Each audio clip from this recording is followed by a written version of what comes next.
My name is Catherine Wins Murphy, and the name of the show is Catherine. I am your host. This show will feature personality interviews, current events, and special performances.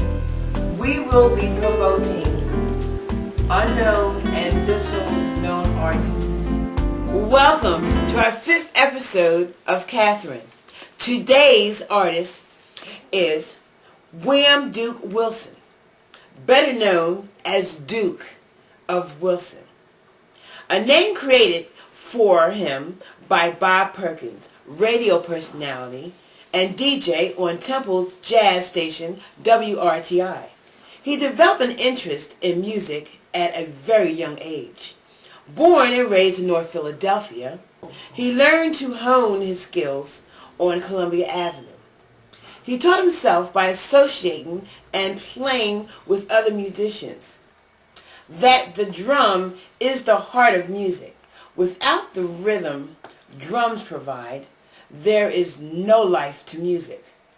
His first break was at the Uptown Theater, working with the Sam Reed Orchestra. So without any further ado, welcome William Duke Wilson.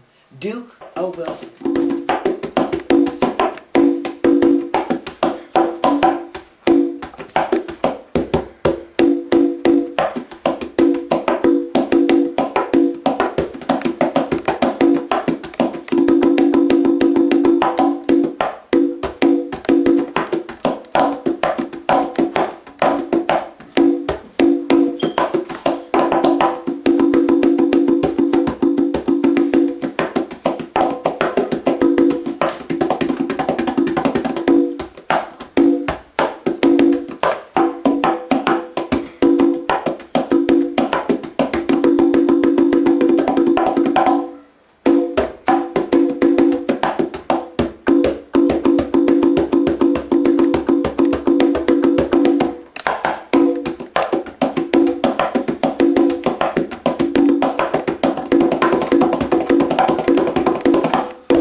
Welcome to the show, Duke.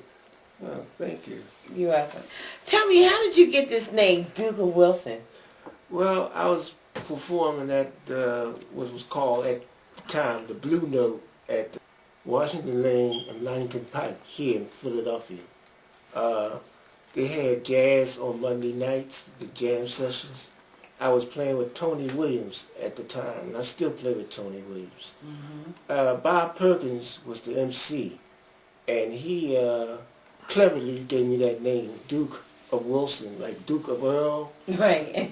So instead of Earl, it was Wilson. Okay. So that's how that came about. And the name progressed it, and to the day, I'm still called the Duke of Wilson. Did you travel around the world with artists? Yeah, not around the world. Just recently I took a trip to Europe with the Baraganix and Company. And we were there for 12 days. Went to Italy and Germany. We were there for 12 days. And it was a nice trip, you know. And I gained a lot of experience while I was over there. Mm-hmm. And I played with greet and meet people from the other side of the world. And they enjoyed us immensely. So it was nice. Okay, what inspired you to play the congos? Well, it's a long story, but I'll give you the short version of it. When I was, I guess I was preschooler. I'm hearing sounds in my head. You know, every sound you hear, like the people take for granted. You know, I'll give you an example. The traffic outside, the trash truck, the washing machine motor. They got some kind of sound, some kind of motion. And I picked up on the sound, the inside of it. Normal people don't hear that, but I heard some other sounds. And then that inspired me to start beating on the tables, beating on the floors, beating on coffee pots and harmony grit boxes and all kinds of stuff. And my mom gave me my first drum. I believe I was about 4 years old. And from then on, I had a love affair with beating on the drums. At the time, I was beating on the drums. You know, I didn't hone my skills yet. Okay. But yeah, just the joy of being around the environment of percussion and being around the area of the music. And I was raised on jazz. I listened to classical. I listened to all kinds of music. You just wasn't beating on nobody's head, right? Oh no, I wouldn't do that. Nah. That's against my religious principles. Wait, okay, on the other side, did you ever try, I mean, not literally hurting now, but you ever, hear a sound beating on somebody's head? That would be a nice sound. No, I beat on the floor, the table. When I'm on the bus, I used to hit on the seat. I was at school, I used to beat on the desktop, and those kind of things. But you never went like this? Oh, no.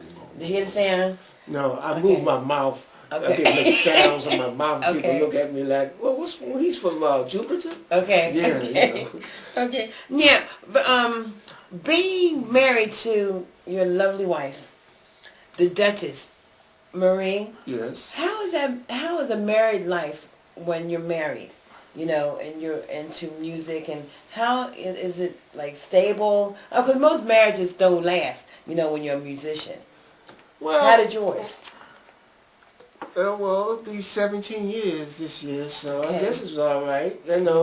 From time to time, she said, turn it down, turn it down, I'm trying to go to sleep.